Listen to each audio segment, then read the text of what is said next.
Bonjour et bienvenue à une autre émission de l'Érable approfondi. L'organisme Droit devant l'Érable, reconnu pour son engagement en faveur des droits sociaux, vient de dévoiler les résultats d'un sondage novateur sur l'engagement bénévole des personnes dans la région. Cette initiative, pilotée par Christelle Deléré, agente de recherche, s'est déroulée sur une période de 6 mois. L'objectif était de comprendre les obstacles, les motivations et la réalité de l'implication sociale des personnes vivant l'exclusion ou la précarité dans la région.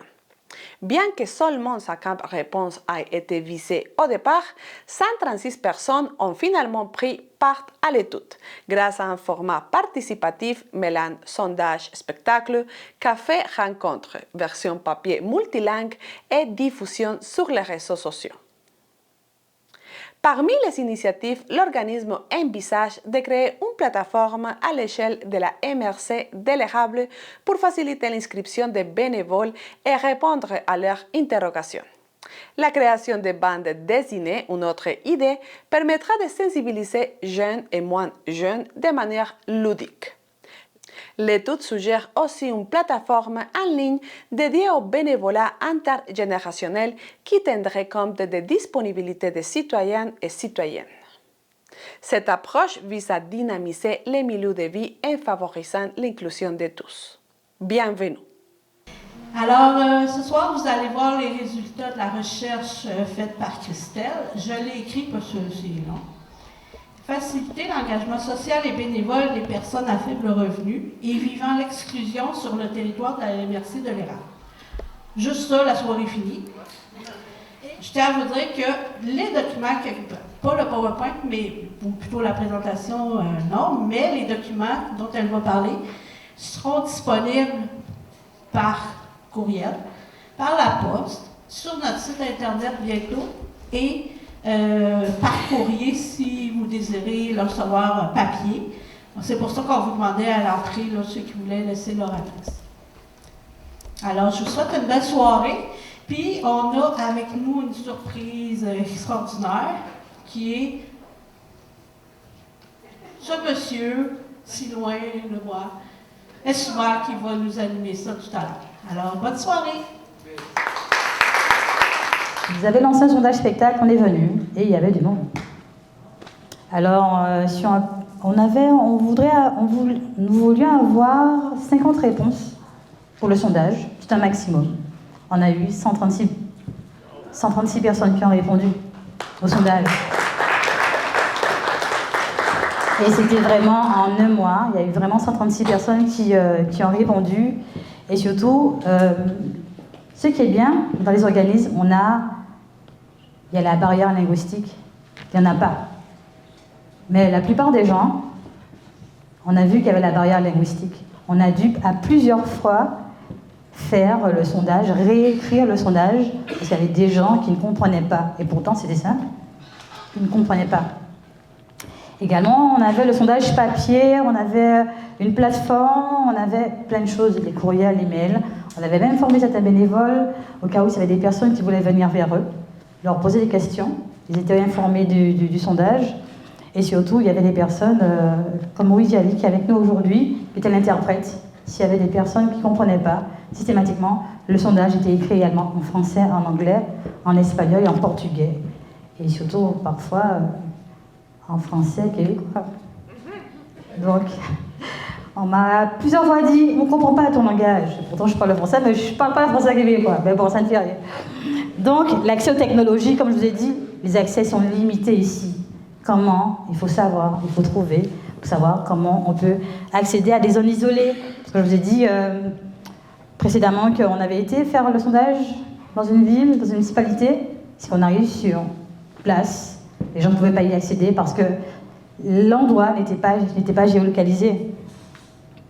Certains groupes, notamment les personnes en situation de précarité, ont moins participé parce qu'il n'y a pas de bus, ils n'ont pas de véhicule, ils ont honte. Ils ont dit, parce qu'il y a beaucoup de préjugés, ils pensaient que c'était un sondage pour eux. J'ai dit non, c'est un sondage ouvert à tout le monde. Et c'est pour ça qu'on a voulu que les enfants aussi viennent. C'était très convivial. Et donc on mettait à disposition pour eux on mettait à disposition pour les personnes qui venaient, afin qu'ils soient vraiment à leur aise, et c'est ce qui était intéressant.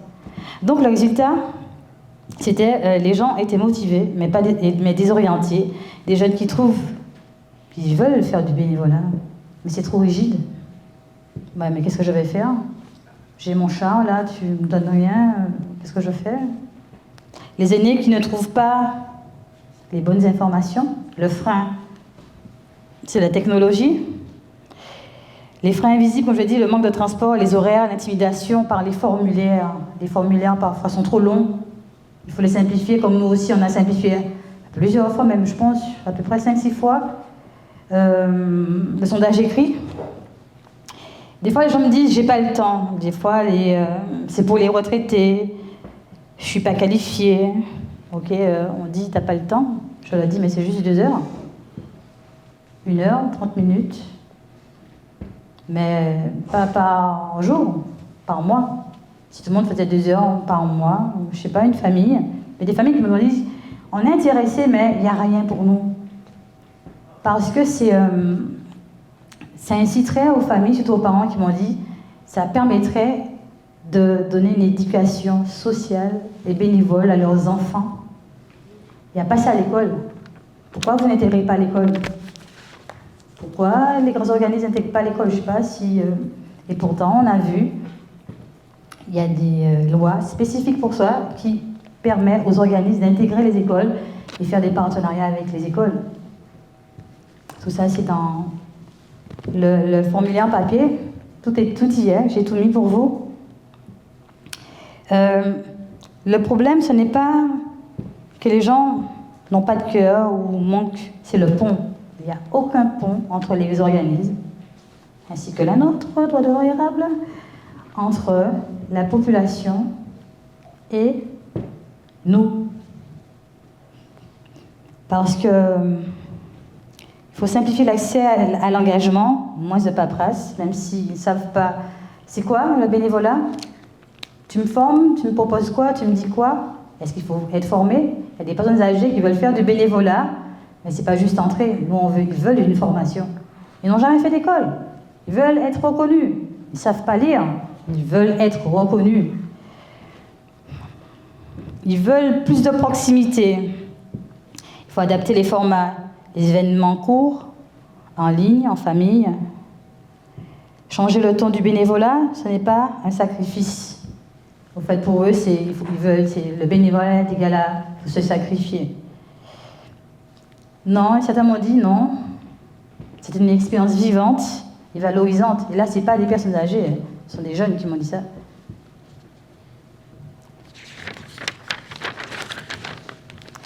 Alors, le résultat du sondage a été le manque de visibilité, la difficulté d'accès à l'information, les obstacles des jeunes et le bénévolat intergénérationnel. Alors, je vais vous donner quelques réponses des personnes qui ont répondu au sondage parce que je leur demandais leur avis. Alors, ce qui revient souvent, comme je vous le disais, c'est le manque de visibilité des organismes. Le plus souvent, ils me disent, quand je vais dans un organisme, qu'importe l'organisme, ils me réfèrent à un autre organisme qui ne s'y connaît pas plus que ça. Donc je vais à nouveau vers eux et ils me réfèrent vers un autre organisme. Pourquoi il me faut marcher? Je suis en situation de précarité, je ne veux pas d'un bon, je ne veux pas de la nourriture.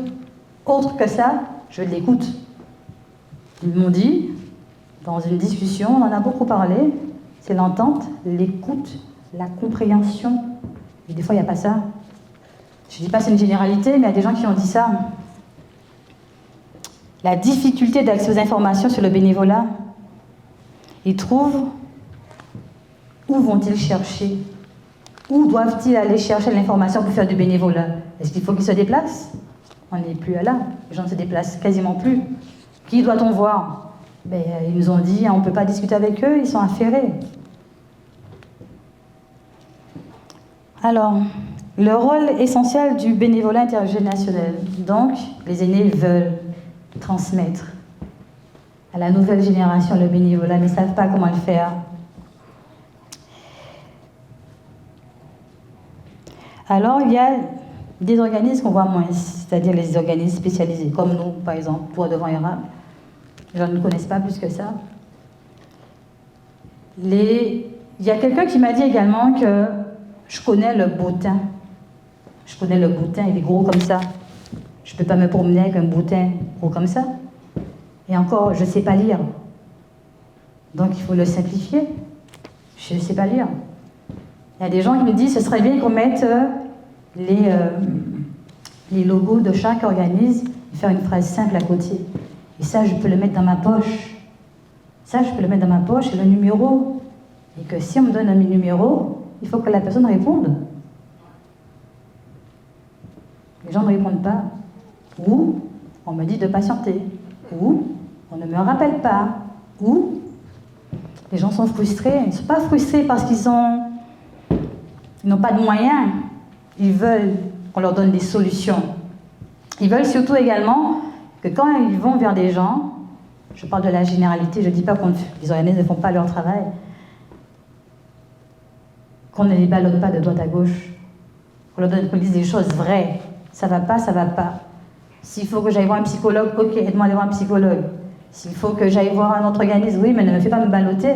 Il y a quelqu'un qui m'a dit, une fois j'ai été à Orapé, j'ai été à Droite-de-Vrairal, j'ai été voir le maire, j'ai été voir, finalement je suis rentrée chez moi, j'étais désespérée, j'ai pris ma bouteille, je me suis assise avec ma bouteille. Je n'ai pas trouvé de solution. En tout cas, pas que je n'ai pas trouvé de solution, c'est que les solutions qu'il me proposait, pour lui, n'avaient pas de sens. Est-ce que c'est un manque de compréhension? Des fois, les gens, qu'on a vu dans le sondage spectacle, ah ben on a beaucoup jasé. Je vous avouerai, il y a des gens qui ont demandé à Issouma, c'était comment en Afrique, des choses qui n'avaient rien à voir avec le sondage spectacle. On a dû s'asseoir et discuter avec les gens. Il n'y a plus du tout cette proximité, et c'est dû surtout au Covid. C'est dû au Covid. Alors, les gens voudraient qu'il y ait des leaders dans les organismes pour mobiliser les gens, qui fassent passer c'est quoi ce que représente vraiment ce que représente vraiment leur organisme. Quelqu'un qui a de la chat, quelqu'un qui va vers les gens, qui n'a pas peur d'aller vers les gens, quelqu'un qui va sur le terrain. Et il faut de ça. Parce que nous, on a été en hiver, les gens me disent, bon, moi, je n'avais rien à faire, j'ai vu un sondage, donc je suis sortie, voilà, et je suis arrivée ici. Les stratégies innovantes proposées, ce sont les plateformes numériques centralisées. Il y a une plateforme qui s'appelle Je bénévole. Il n'y a pas ça ici. Il n'y a pas ça ici. Les gens peuvent aller en ligne, proposer une demi-heure, une heure. On peut centraliser tous les organismes, une plateforme assez similaire. À ce moment-là, les gens sauront, et là, il y aura l'information, c'est quoi être bénévole. À ce moment-là, les gens, quand ils deviennent bénévoles, ils peuvent devenir membres. Ils peuvent faire partie du CA, leur donner l'envie. Et surtout qu'on les forme. C'est pas juste, bonjour, il va falloir faire ça. C'est quoi? C'est intergénérationnel, c'est surtout ça. Alors, on s'est dit qu'il y a des personnes qui ne savent pas trop lire, qui ne savent pas trop écrire, qui sont rebutées par les informations. Donc on s'est dit, on fait des bandes dessinées. On a fait des bandes dessinées. Donc après la présentation, vous verrez des bandes dessinées qu'on a fait, qu'on a proposées au CA. Ils ont choisi également, ils ont décidé une très bonne idée. Comme ça, les gens, ils ne savent pas lire. Ils ont honte de dire qu'ils ne savent pas lire. Et la plupart des bénévoles qui viennent, ce sont les personnes âgées.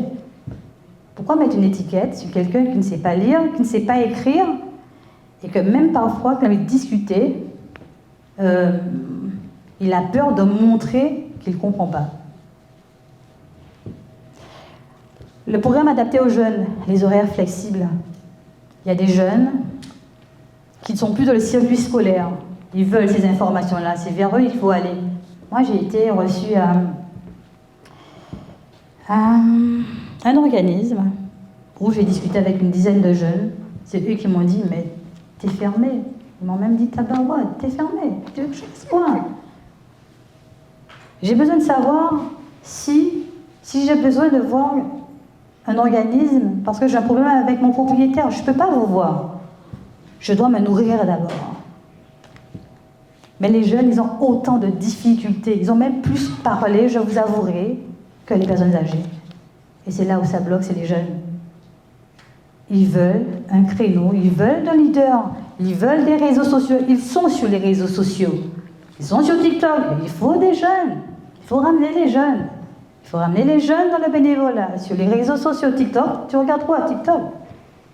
Ben, vous n'êtes pas dessus, mais Facebook, oui. Les tranches d'âge, c'est personnes âgées Facebook. Nouveau réseau social, c'est TikTok. Vous n'êtes pas dessus, je ne vous connais pas. Qui j'appelle qui? Vous êtes toujours fermés à mes horaires. Alors, la recommandation pour l'avenir, c'est de créer des réseaux locaux d'information, regrouper les organismes. C'est une recommandation qu'on propose et de développer plus de partenariats. Le plus souvent, des personnes, comme le monsieur qui m'a dit, mais moi, je n'ai pas eu l'information et je me suis assise avec ma bouteille. Donnez-leur, ils veulent un rendez-vous. Si on les a ballottés, je dis, on ne vous a pas donné de rendez-vous? Il m'a dit, même pas. Je suis restée chez moi.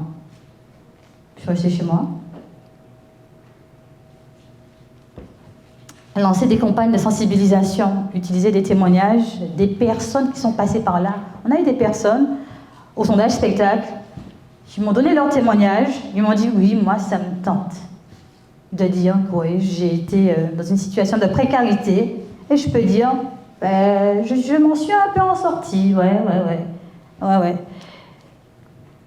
Et aussi, comme je vous disais, favoriser l'engagement intergénérationnel. Là, je vous fais vraiment une ébauche de tout ce qu'il y a dans le rapport, mais vraiment, n'hésitez pas à lire le rapport. Il est assez intéressant. Si vous ne voulez pas lire, venez me voir. On papote, ça ne me dit rien. J'ai le temps. J'ai le temps, Sylvie? Et je pense qu'elle dira oui, si j'ai le temps, oui.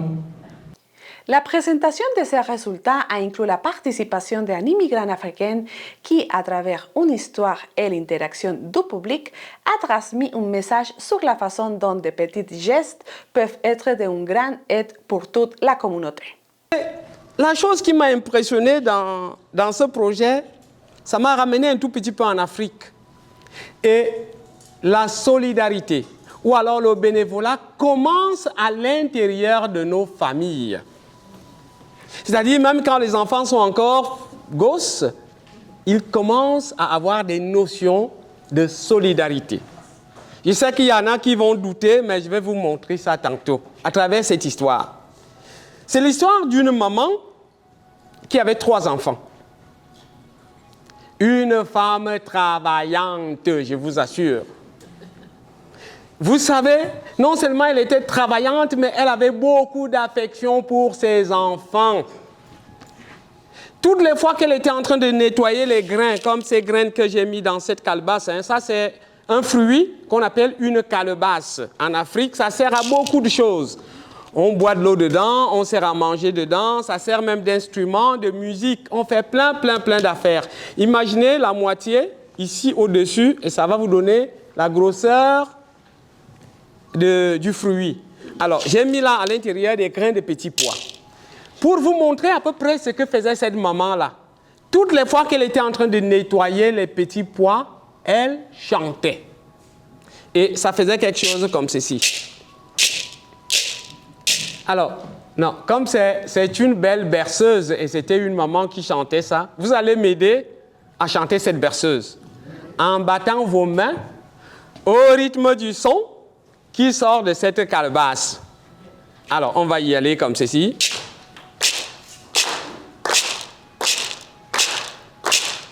Waouh! Il y a beaucoup de musiciens parmi vous. Ça, c'est bien ça. Ah, ça se sent. Alors, la dame, toutes les fois qu'elle faisait une activité, elle était en train de chanter. Et la berceuse, c'était comme ceci, exactement.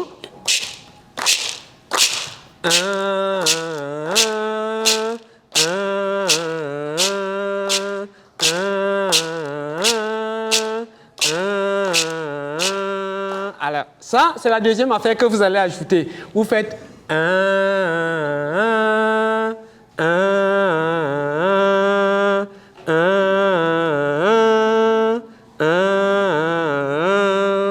amis. Aussi simple que ça. On l'essaye-tu? 1, 2, 3, 4. 1, 1.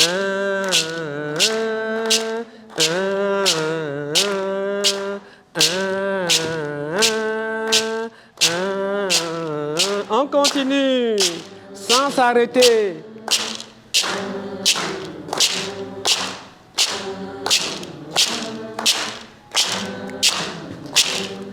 Ma folle monnaie, ma gueule, ma folle monnaie, ma gueule, ma folle, me folle la vieille, me dourne barque toi, me bonne à toi, et donc me da son morabu, me bolle mitié.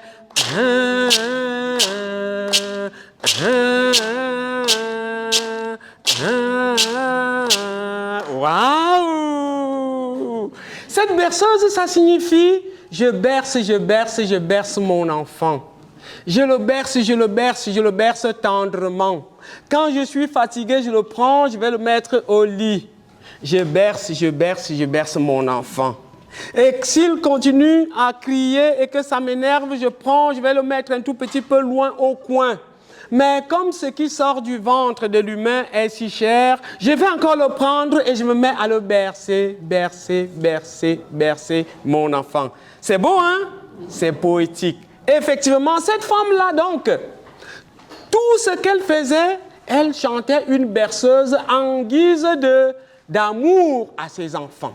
Elle leur disait, je vous aime, je vous aime, je vous aime. Mais voilà qu'un jour, la dame fait silence. Leur maison était la dernière au bout du village. Après leur maison, c'était le grand bois. Et dans le bois, il y avait toutes sortes d'animaux dangereux que vous imaginez. Je vous rappelle que je viens d'un pays africain tropical, la grande forêt équatoriale. Et d'où cette histoire s'est passée. Et là, il y a toutes sortes d'animaux dangereux. Les lions, les tigres, les serpents et tout ce que vous imaginez.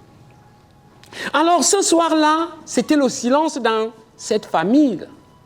Les voisins avaient même commencé à se demander, mais cette femme qui est tout le temps en train de chanter, qu'est-ce qui se passe chez elle? Pourquoi elle ne chante pas?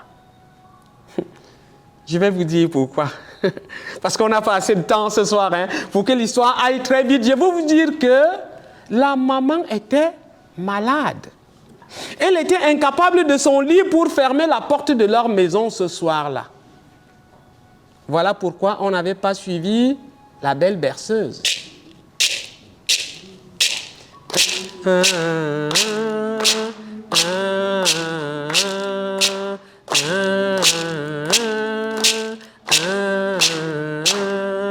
Ma folle monnaie, ma gueule, ma folle monnaie, ma gueule, ma folle, me folle la vieille, me dourne barque toi, me bonne à toi, me ne zomme da son morabu, me bolle mitié.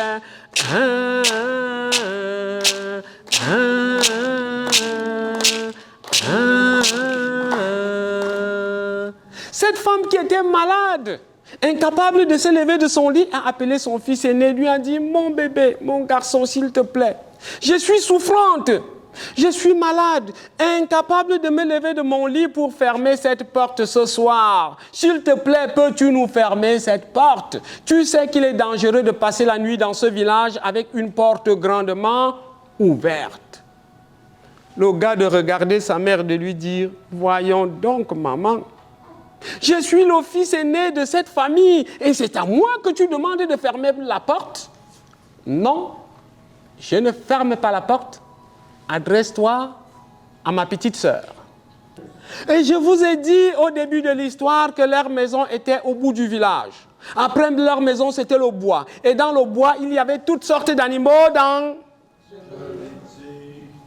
Et en pleine nuit, ces animaux dangereux, attirés par l'odeur de la nourriture que la mère avait cuisinée quand elle avait encore un peu de force, sont venus au village. Ils sont rentrés dans la maison. Ah! Voilà comment toute la famille avait disparu pour n'avoir pas pu aider la mère à fermer la... Est-ce que fermer la porte est quelque chose de difficile, les amis? C'est de la solidarité, un travail bénévole. Si la maman avait dit, tiens, j'ai 2 pièces là à te donner pour que tu fermes la porte, c'est sûr que le gars se serait grouillé. C'est ça. Et c'est aussi ça parfois le bénévolat dans nos sociétés. Christelle Delray, également immigrante de la région et qui a dirigé cette recherche, a constaté dans l'élaboration de son objectif que les barrières linguistiques, l'accès à la technologie et ne pas posséder une voiture sont quelques-uns des principaux obstacles qui empêchent les gens d'être motivés à faire du bénévolat. Alors c'était sur l'engagement social. L'engagement social, c'est un moteur caché pour notre avenir collectif.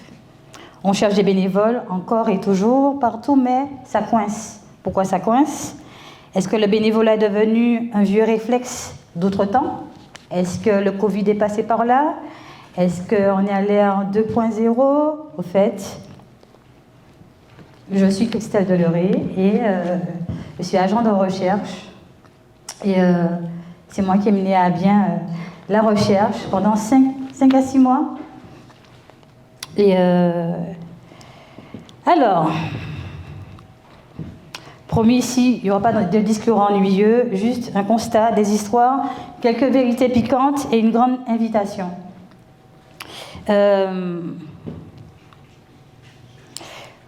Faciliter l'engagement social et bénévole des personnes à faible revenu et vivant l'exclusion sur le territoire de la MRC de l'Érable.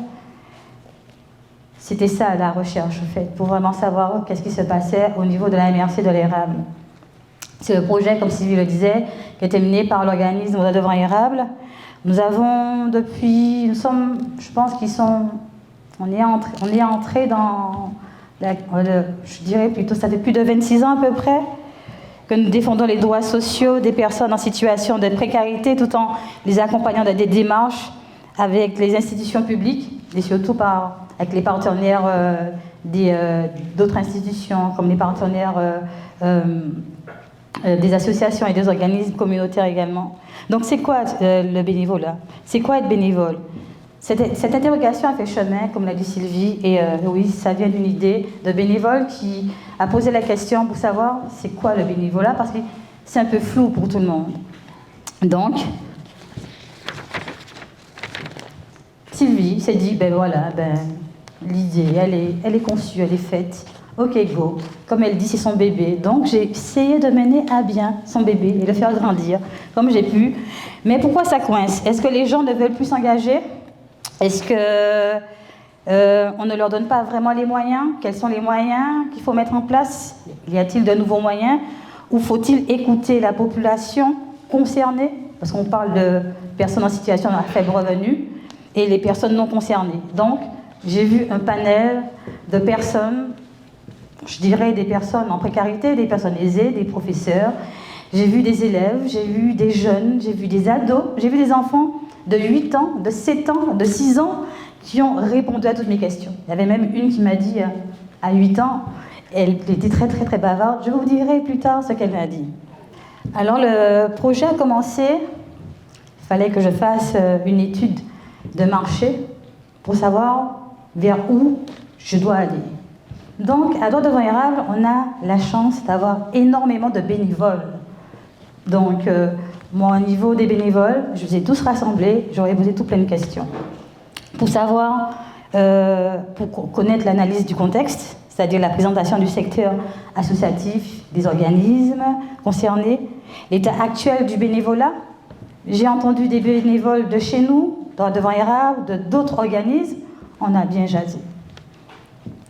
L'objectif de l'étude, parce que quand j'ai rassemblé tous les bénévoles, ils m'ont dit ça, il faut analyser le contexte, il faut avoir les objectifs de l'étude, analyser la demande du côté des organismes, il faut également analyser l'offre du côté des bénévoles, parce qu'ils sont vraiment le poumon des organismes.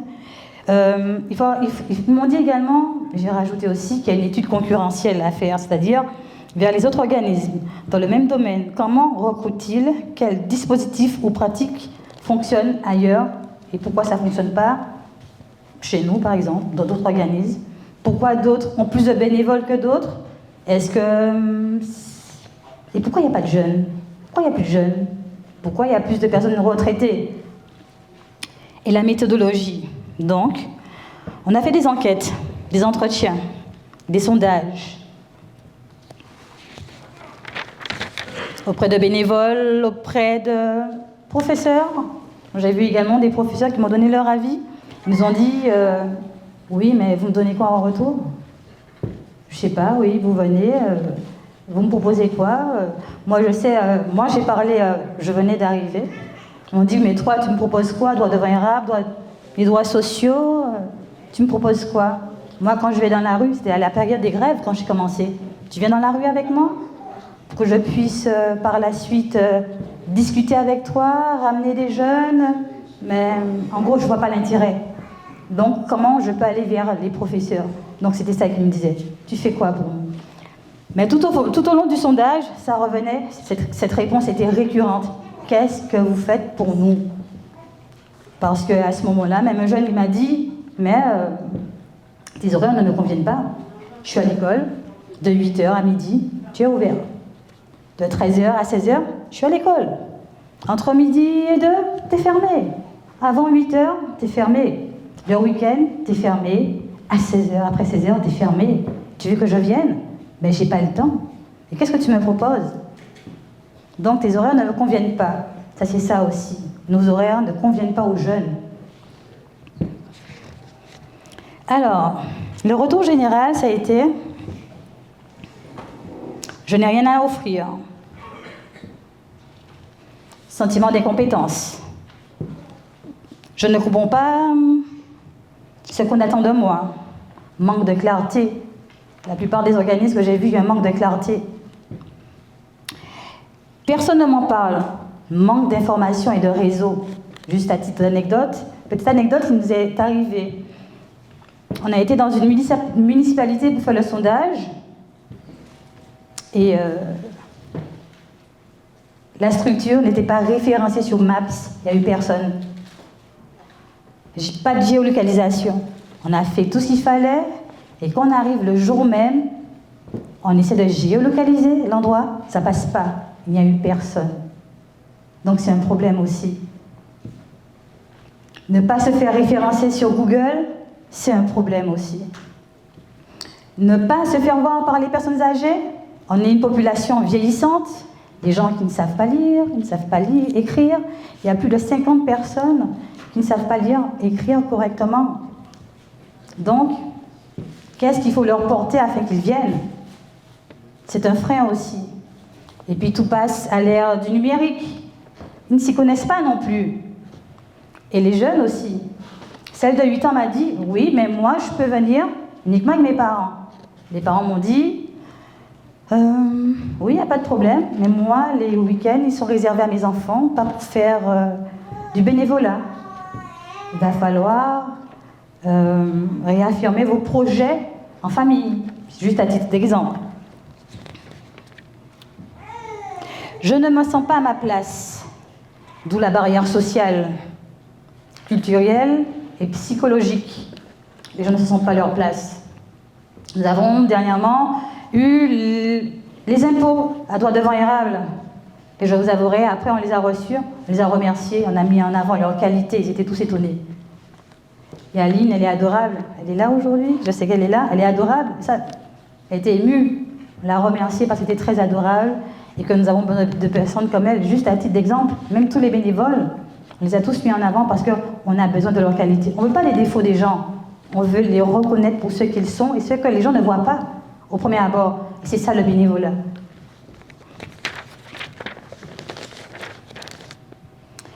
Alors,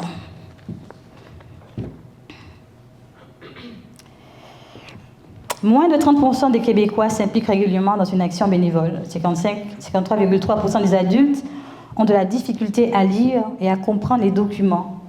Ça, c'est une source du PK de 2012. Et pourtant, 80% des gens, en tout cas toutes les personnes, la majorité, ils veulent faire du bénévolat, mais ils ne savent pas où aller.